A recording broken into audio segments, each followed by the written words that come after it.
हाँ एक्चुअली हाँ मैं बता रहा था इसके पहले वाला सेक्शन में कैन और मे का प्रयोग बता चुका था। अब हम चूंकि उसी वहीं पर हम बता रहे थे कि कैन का पास्ट फॉर्म गुड है और मे का पास्ट फॉर्म माइट है। देखिए हम लिखे भी है कैन और मे के साथ यहाँ पर बगल में सकता है, सकती है, सकते हैं। तो है तो ऐसे भी प्रेजेंट को शो करता है। अब चूंकि कैन का पास्ट कुड है, अब मे का पास्ट माइट है, तो कुड और माइट को भी एक साथ हम इसी वे में पढ़ा दे रहे हैं। क्योंकि सकता है का पास्ट क्या हो गया, सकता था। सकती है तो इसमें सकती थी, और इसमें सकते हैं तो इसमें सकते थे। मतलब सीधा एकदम कैन और मे का पास्ट फॉर्म दोनों है। तो सकता था, सकती थी, सकते थे। अच्छा कैन और मे में हम बताए थे निगेटिव वाक्य बनाने पर एक विशेष हिंदी निकलता था, सकता है हटा देते थे, सकता, सकती, सकते। जैसे मैं वहां नहीं जा सकता, इतना ही हमको बोलना है, तो आई कांट गो देयर। या हम ये भी हिंदी निकलेगा, दोनों हिंदी निकलेगा, मैं वहां नहीं जा सकता हूं भी सही है, या मैं वहां नहीं जा सकता। तो कैन और मे में जब कैन से जब निगेटिव वाक्य बना रहे थे तो सकता, सकती, सकते भी निकल। उसी प्रकार कुड और माइट में भी ऐसा है। निगेटिव वाक्य देखिए, निगेटिव सेंटेंस बनाने में जब बनाएंगे, खास करके कुड में ही आपको दिखेगा, माइट नॉट वाला बहुत कम ही उस तरह का मिलेगा। ज्यादातर आपको कुड में कुड नॉट लगा के बनाइएगा वाक्य तो सका, सकी, सके हिंदी निकलेगा। जैसे वाक्य हम दे रहे हैं, देखिए मतलब माइंड में जस्ट ये just keep these things in mind कि सकता है, सकती है, सकते हैं का जस्ट पास्ट करेंगे तो सकता था, सकती थी, सकते थे में निकल आ जाएगा। ठीक है, तो हम डायरेक्ट सब्जेक्ट यानी वही करता जो काम करता है। जैसे मान लीजिए हम लिए रवि ले लीजिए, रवि कुड, मान लीजिए यहाँ लिख दिए रवि कुड ऑब्टेन, ऑब्टेन मैंने प्राप्त करना, गुड मार्क्स, गुड मार्क्स। जैसे उसमें मार्क्स अच्छा मार्क्स लाने का क्षमता था। मतलब अच्छा एक चीज और हम बता दें, कैन से निश्चितता और क्षमता का बोध हो रहा था, कैन से। तो can say he can say ही ये डिराइव हुआ है कुड। तो कैन में जो गुण पाया गया था या पाया जा रहा था वही गुण कुड में आ जाएगा। तो कैन से निश्चितता का बात वो होता था या क्षमता का बात है कि यहाँ भी क्षमता उसका था, यहाँ कैन से ही पनपा है कुड। देखिए Ravi could obtain good marks का मतलब हुआ रवि अच्छे मार्क्स प्राप्त कर सकता था। ठीक है, तो कैन वाला ही गुण है ना कुड में। और माइट क्योंकि मे से संभावना प्रकट होता था, तो मे से ही डिराइव हुआ है, मे का ही पास्ट फॉर्म है माइट, तो माइट से संभावना प्रकट होगा। मे से संभावना तो माइट से भी संभावना। कैन से निश्चितता का भाव, तो कुड से भी निश्चितता का। बस अंतर इतना ही है कि खाली सकता था, सकती थी हिंदी देगा, बस इतना ही अंतर है। लेकिन वो जो जो उसमें गुण पाया जा रहा था ना, पाया जाता था, वो गुण तो कुड में भी आएगा। कैन वाला ही गुण कुड में है ना, मे वाला मे में संभावना तो माइट में भी संभावना। एक वाक्य संभावना से जुड़ा हुआ देख लीजिए, जैसे हम लिख दें वही सबसे बेस्ट एग्जांपल लगता है। वो प्राकृतिक घटना जो है वर्षा हो सकती थी, ये सबसे बेस्ट हम मानते हैं, है ना। उस ऐसे एग्जांपल तो और आप ये भी ले सकते हैं कि मेरे पिताजी कल आ सकते थे, तो माइट का मुझसे करके वो बोल सकते हैं। लेकिन माइट इट माइट रेन, है ना, लास्ट नाइट लिख दिए, यही एग्जांपल। इसका हिंदी क्या हुआ, कल रात वर्षा हो सकती थी। इट माइट रेन मतलब क्योंकि मे का पास्ट है ना, तो सकता था, सकती थी भी नहीं, बस संभावना प्रकट हो ही रहा है। कल रात वर्षा हो सकती थी, हो गया। तो कुड से निश्चितता का भाव और माइट से संभावना का भाव, है ना। इसका नेगेटिव वगैरह आप बनाना चाहे तो एक एग्जांपल दे देते हैं, है ना। जैसे हम लिखे कि he could not reach there, बस इसी का देखिए दोनों हिंदी सही है।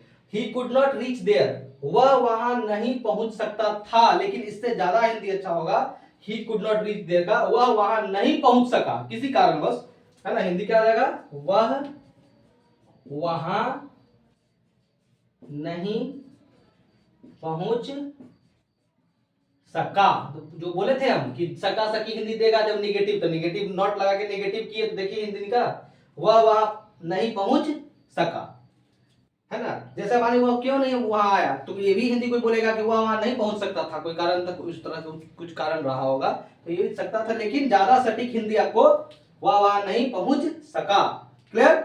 अब इसको हम ये करते हैं, देखिए अभी जो भी हम बता रहे हैं ऐसे नॉलेज देने के लिए तो अभी और भी बहुत कुछ दिया जा सकता है, लेकिन ये चूंकि हम basic things, I am just whatever I am teaching you today, ये these are basic things and everybody must know all these things because these. देखिए किसी भी चीज का फाउंडेशन होता है, जैसे मकान बनता है तो उसका जो नीचे जितना मेहनत और जितना पैसा मतलब लगाया जाता है जो होता है ग्राउंड फ्लोर में, वो फिर ऊपर कम होते जाता है। उसी प्रकार आपका ये जो हम क्लास ले रहे हैं, ये आपका फाउंडेशन है, ये नींव है ना। तो नींव में आपको you will have to just fortify your foundation, आपको मजबूत करना पड़ेगा, है ना। बेसिक देखिए, आप कोई भी मतलब ऐसे आप समझिए, इंग्लिश को ऐसे आप समझिए कि भारत सरकार जो है, इंडियन जो रेलवे का जो ट्रैक है, आप उस तरह से आप समझिए कि देखिए रेलवे ट्रैक है, तो आप इंग्लिश को वैसे समझिए, एक बार अच्छा से अगर मजबूत कर ली इंग्लिश, तो आप किसी भी कंपटीशन में बैठिए, आप you can easily crack that. Okay, कि हम कहना जो चाह रहे हैं वो समझिए कि रेलवे ट्रैक है, उसी पर राजधानी भी दौड़ती है, उसी पर मालगाड़ी भी जाती है, उसी पर पैसेंजर गाड़ी भी जाती है ना। हर तरह का ट्रेन उसी पर जा रही है ना। ऐसा थोड़ी है कि भारत सरकार राजधानी के लिए अलग ट्रैक है, मालगाड़ी के लिए अलग ट्रैक है, पैसेंजर के लिए ऐसा ऐसा कुछ तो नहीं है। उसी प्रकार आप इंग्लिश को एक बार उस रेलवे ट्रैक की तरह बनिए, एक बार स्ट्रांग, तो फिर कोई भी एग्जाम में बैठिए, फिर उसको आप निकाल दीजिए। तो ये, लेकिन हाँ, उसके लिए आपको जड़ को मजबूत करना पड़ेगा, तो वही चीज हम अभी बता रहे हैं। अब एक चीज इस गुड माइंड के बाद जो बताने जा रहे हैं, शुड मस्ट आउट टू, ये बहुत इंपॉर्टेंट चीज है। 5 मिनट लगेगा, है ना। I am going to elaborate should, must और आउट टू। देखिए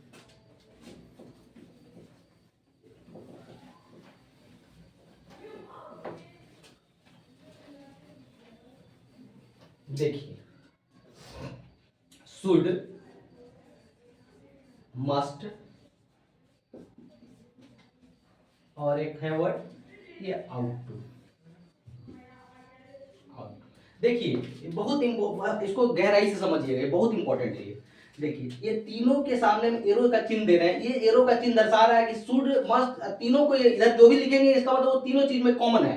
देखिए क्या चाहिए, क्या लिख दिया हम, चाहिए। मतलब हुआ कि ये एरो दर्शा रहा है कि ये जो तीनों वर्ड में ये चाहिए आता है।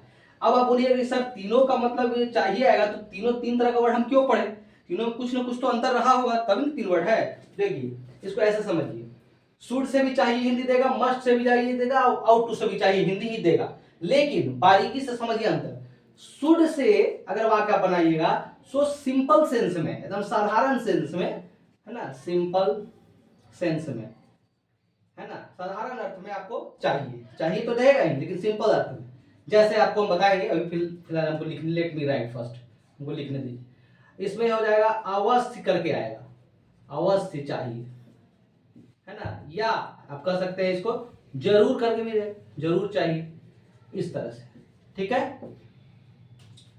ये अवश्य चाहिए या जरूर। आउट टू का प्रयोग हम तब करते हैं, हालांकि ये तो अब जो अभी का जो मतलब दौर है उसमें आउट टू का प्रयोग अब बहुत ही ऑब्सोल्यूट हो चुका है, मतलब यह अप्रचलित हो चुका है। लेकिन फिर भी जानकारी के लिए हम बता दे रहे हैं कि आउट टू का प्रयोग कर्तव्य का बोध कराने के लिए, है ना, कर्तव्य का बोध, है ना, कराने के लिए।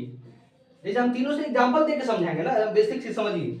क्या बोले, शुड से सिंपल सेंस में चाहिए, मस्ट से अवश्य चाहिए या जरूर चाहिए, और आउट टू का प्रयोग तब किया जाता है जब कर्तव्य का बोध कराने के लिए, और चाहिए तो आएगा ही उसमें, भाव क्या चीज का रहेगा, कर्तव्य का बोध उसमें का सेंस उसमें रहेगा। तीनों का तीन चाहिए तो तीनों में है, देखिए इसीलिए हम चाहिए यहाँ लिखे थे सामने कि तीनों में चाहिए, यहाँ भी चाहिए, यहाँ भी चाहिए और यहाँ भी चाहिए। अब हम एक एक वाक्य देके समझिए, पहले हम एग्जाम्पल देने से पहले हम एग्जाम्पल verbally बता देते हैं। देख सुनिए, तीनों का अलग अलग एग्जाम्पल हम ले रहे हैं। देखिए शुड से तब वाक्य बोलिएगा जब आपको किसी, देखिए और एक चीज बता देते हैं, चाहिए तो एक कॉमन चीज है, एक चीज और यहाँ एरो से दिख रहा है, तीनों का यूज तब किया जाता है जब आप किसी को सलाह दे रहे हैं, सलाह देने में, ये सबसे अहम बात। जब भी शुड का प्रयोग करिएगा, मस्ट का या आउट टू का, तो आप कब करिएगा, जब किसी को आप क्या दे रहे हैं, सलाह दे रहे हैं, या किसी को उसका जिम्मेदारी को समझा रहे हैं कि आपको ये चीज करना चाहिए। जैसे एग्जाम्पल से क्लियर हो जाएगा। जैसे आप मान लीजिए बहुत ज्यादा मतलब फैट है आप, बहुत ज्यादा मतलब जिसके कारण आपको डॉक्टर नहीं, ऐसे ही कोई आपका पड़ोसी बोला कि आपको सुबह में टहलना चाहिए, ऐसे ही पड़ोसी बोल दिया आपको कि आपको क्या करना चाहिए, तो साधारण सेंस में बोल रहा है कि आपको सुबह में टहलना चाहिए, यानी कि शुड का साधारण में सिंपल सेंस में बोल रहा है। तो आप इसको पहले स्ट्रक्चर पर लिख देते हैं ना, शुड लगाइए, मस्ट लगाइए या आउट टू, ये तीनों में से कोई एक लगाना है, और प्लस वर्ब का पहला रूप, ठीक है। तो उसके बाद O W, other words, O W. तो देखिए हम अभी जो एग्जांपल लिए, आपको सुबह में टहलना चाहिए, सिंपल सेंस से बोल रहे हैं, यू शुड, सब सलाह दे रहे हैं, you should walk in the morning, बस।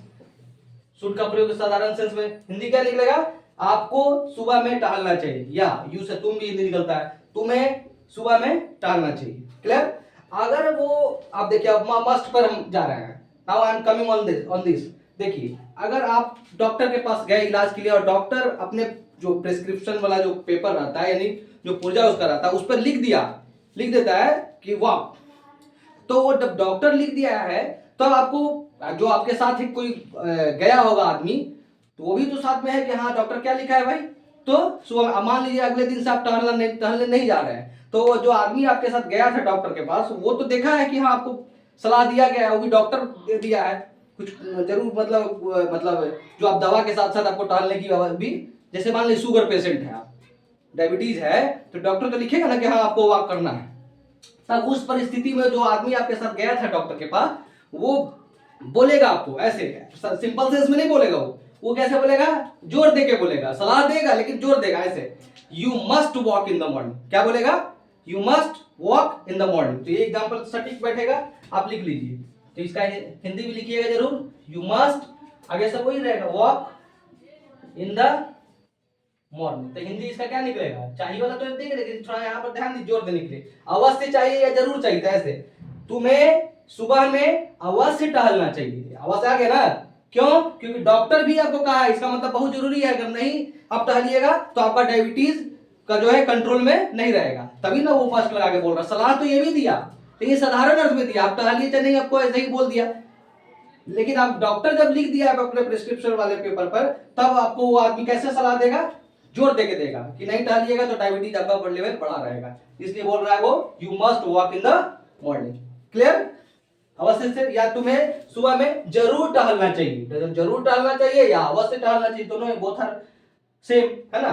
अब एक लास्ट क्या बचा, आउट टू का बोल दिया, कर्तव्य का बोध कराने पर, जैसे सुनिए, कोई ऐसे कहे, आपको सलाह देगा कि आपको अपने माता पिता का सेवा करना चाहिए, तो आप कर्तव्य आपको, या आपको शिक्षक का रेस्पेक्ट करना चाहिए, आपका कर्तव्य है, तो ऐसे बोलेगा, you ought to respect your teachers, हो गया।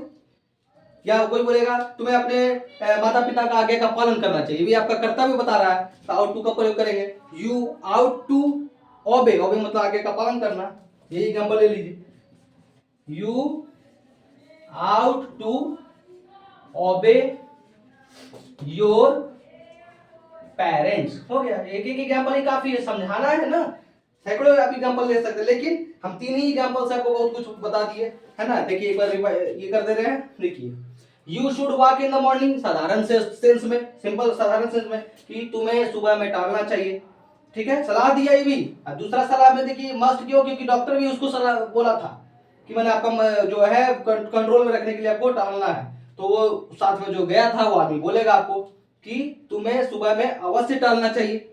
और थर्ड है कर्तव्य का बोध कराने में, you ought to obey your parents, मैंने आपको आज्ञा का पालन करना चाहिए अपने माता पिता का, तो ये आपका कर्तव्य है, that's your duty, that's your obligation, is it clear.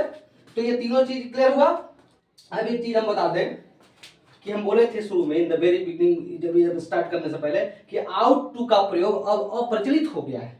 Out to का प्रयोग क्या हो गया है, अप्रचलित। तो अब कोई बोलेगा कि आउट टू के जगह पर कोई तो रिप्लेस होगा ना, तो ऐसा है कि आउट टू के जगह पर लोग आजकल शुड का प्रयोग करके काम चला ले रहे हैं, यानी कि ये आउट टू के जगह पर आप इसी वाक्य को शुड से भी बोल सकते हैं, यू शुड, ये आउट टू पूरा हटाकर ये शुड यहां पर रख सकते हैं, यू शुड ओबे योर पेरेंट्स से भी काम चला सकते हैं, क्योंकि आउट टू का प्रयोग अब बहुत कम लोग करता है, लेकिन जानकारी के लिए हम बता दिए, समझ गए, कोई दिक्कत, दैट्स ऑल। देखिए शुड का तो बेसिक चीज जो हम तो बता ही दिए, थोड़ा सा एक स्टेप आगे हम बढ़ रहे हैं शुड के लिए। सिर्फ देखिए क्या है, शुड से तो चाहिए हिंदी निकलता ही है, शुड से जब इंट्रोगेटिव सेंटेंस जब आप बोलिएगा तो उससे चाहिए के अलावे, चाहिए तो निकलेगा ही, लेकिन उसके अलावे आऊं, जाऊं, खाऊं, ऐसा हिंदी। जैसे कोई बोले कि क्या मैं अंदर आऊं, जैसे आप कैन आई, सॉरी मे आई कम इन तो बचपन से ही पढ़े, लेकिन हम आपको बता रहे हैं कि मे आई कम इन ना बोल के आप ऐसे भी बोल सकते हैं। कहीं पर अगर प्रवेश करना है अंदर में तो आप बोल सकते हैं शुड आई कम इन। इसका मतलब हुआ क्या मुझे अंदर आना चाहिए, ऐसा तो नहीं है, यही बोला बेटर होगा क्या मैं अंदर आऊं, ऐसे। तो आऊं करने के जाऊं, शुड आई गो आउट, क्या मैं बाहर जाऊं, शुड आई गो आउट, इस तरह से। तो आऊं, जाऊं, खाऊं, इस तरह से इंट्रोगेटिव सेंटेंस में आपको शुड सा हिंदी निकलेगा। जैसे हम एक एग्जांपल दे रहे हैं, शुड आई गो आउट, तो हिंदी क्या होगा, क्या मैं बाहर जाऊं, ऐसे। अब देखिए ये तो इंट्रोगेटिव हम बोले थे उस समय कि दो तरह का होता है, डब्ल्यूएच से भी इंट्रोगेटिव होता है। तो अब मान लीजिए कोई किसी को बोलना है what when why why pair लगा के, तो उससे भी इस तरह का हिंदी निकलेगा। जैसे कोई बोले मैं क्या करूं, देखिए व्हाट शुड आई डू, देखिए व्हाट शुड आई डू, मैं क्या करूं, ये भी सही हिंदी होगा। यह एक और हिंदी, मुझे क्या करना चाहिए, वो तो शुड का मतलब चाहिए देता है, वो तो हिंदी होगा ही। उसके अलावे में हम बता दिए मुझे क्या करना चाहिए, ये तो हिंदी है ही, लेकिन इसके अलावा हम क्या बोले, मैं क्या, है ना, करूं, मैं क्या करूं, मैं क्या करूं, इस तरह। अब कोई बोले मैं कहां जाऊं, जैसे ऐसा मतलब सिचुएशन में पड़ गए, अब हम कहां जाएं, हमने कहा मैं कहां जाऊं, तो ऐसे बोलिए वेयर से, वेयर शुड आई गो, हिंदी क्या आ जाएगा, मैं कहां जाऊं, वेयर शुड आई गो, मैं कहां जाऊं। मैं कैसे आऊं, हाउ शुड आई कम, देखिए ना, हाउ से ये भी डब्ल्यू एच वर्ड है, हाउ शुड आई कम, हिंदी क्या आ जाएगा, मैंने ऑटो का हड़ताल है, चक्का जाम है, तो कोई नहीं बोलेगा फोन पर कि आप तो बोले तो थे हम आने के लिए, लेकिन मैं कैसे आऊं, तो वही हाउ शुड आई कम, इस तरह। कोई भी मान लीजिए घर पर गया, फोन लगाया कि मुझे बहुत भूख लगा हुआ, क्या खाए, तो ऐसे बोलेगा मुझे क्या खाना चाहिए, ये भी हिंदी निकलेगा। व्हाट शुड, जैसे मान लीजिए कोई डायबिटीज का पेशेंट हो गया, तो डॉक्टर से मुझे क्या खाना चाहिए, तो व्हाट शुड आई ईट का हिंदी तो ये होगा ही, व्हाट शुड आई ईट का मतलब मुझे क्या खाना चाहिए। लेकिन अगर बोलना है इस सेंस में कि मैं क्या खाऊं, कुछ तो घर में नहीं है, मैं क्या खाऊं, तो आप उस समय आप ये बोल सकते हैं भाई क्या, व्हाट शुड आई ईट, मैं क्या खाऊं, जैसे घर में तो कुछ है नहीं रखा हुआ बना के, तो मैं क्या खाऊं, दूसरा में आप अपना इस तरह से करें what should I eat, fridge में भी कुछ नहीं रखा हुआ है, ऐसे ना, तो आप बोल सकते हैं व्हाट शुड आई ईट, मैं क्या खाऊं। तो एक तरह से क्लियर हुआ कि शुड से चाहिए तो हिंदी निकलता ही है, उसके अलावे आऊं, जाऊं, खाऊं, इस तरह से आऊं, जाऊं, खाऊं करके व्हाट शुड आई ईट, मुझे क्या खाना चाहिए, तो हिंदी निकलेगा ही। लेकिन इसके अलावा हिंदी एक ये हुआ मैं क्या खाऊं, शुड आई गो आउट, क्या मुझे बाहर जाना चाहिए, ये हिंदी मतलब उतना सटीक नहीं जितना चाहिए लगेगा, क्या क्या मैं बाहर जाऊं, परमिशन ले रहे एक तरह से। तो मे आई जो पुराना हो गया, मे आई गो आउट ना बोल के आप ये बोलिए शुड आई गो आउट, इस तरह से।